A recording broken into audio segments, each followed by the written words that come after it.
how would you help somebody who says, I want to do something, maybe not that, but I want to do something that lights me up the way you left a marriage that everyone was like, what are you doing? And you lost your friends and you lost everybody. You end up alone.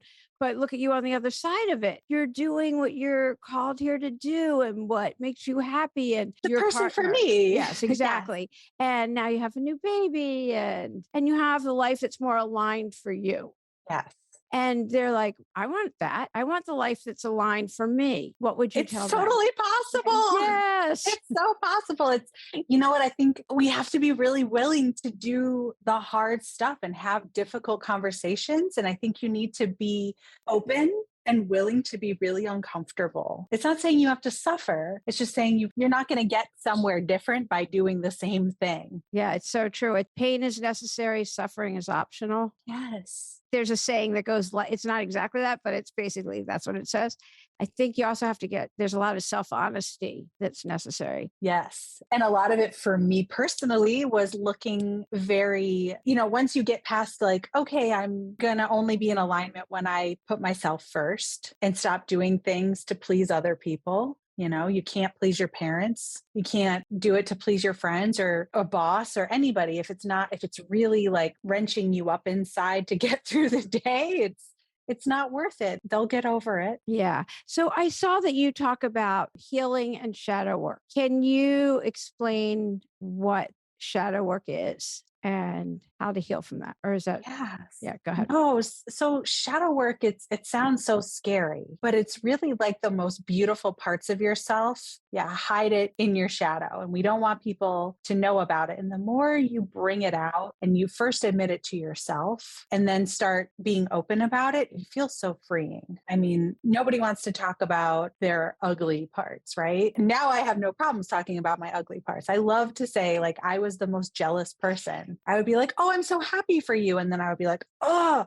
why not me? And I would be so like angry about it and hold on to that instead of saying, oh, my feelings of jealousy are trying to show me what it is I really want. It's offering me clarity on what I wish I was doing. So what if I put my energy into not sitting in my crummy feelings, but what if I said, hey, universe, how can we work on that so that I can have my version of it? An excellent turning around of and using your feelings in a positive way. Yes. Like now I love it when I feel jealous. I'm like, ooh, now I know what it is I want to like work on. And like that's pointing me in the direction of the personal work. Like there's something, if there's, some resistance or some yucky feelings happening, I'm like, oh, let me examine them. And tarot is such a great way to have those really honest conversations with yourself. Okay. And That's how? really Okay. So how? So I love using tarot as a tool for self-reflection and really to engage with your intuition rather than I love being witchy and I love all the mystical things, but like really it's very practical. Yeah, I was about to say that's a practical application. So how It's, can you use it for that? I guess you shuffle a deck and pick a card or what? yeah. And in my books, all of my books, I always add shadow work tarot spreads because I think it's so important. I mean, when I was first starting out, I would literally shuffle my deck every single morning with my coffee.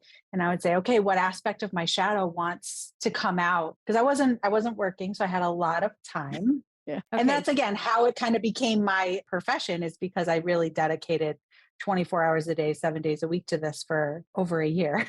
Yeah. And I would pull a card and say, like, what aspect of my shadow wants to come out to play? And I would, pull a card and I wouldn't look at it because I didn't want to start thinking about what the image was before I pulled the rest of the cards. So I would sit that down and then I would say, okay, what does my ego have to say about that?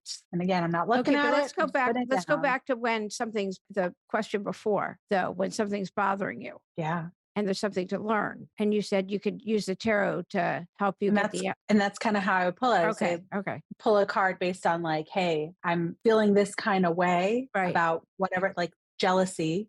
What does my shadow have to say about jealousy that I need to learn from today? And then pull a card. Okay. And I would write them down in my journal, Okay. Because a lot of times when you're asking all these questions and you pull all these cards and you're like, oh, what did I ask?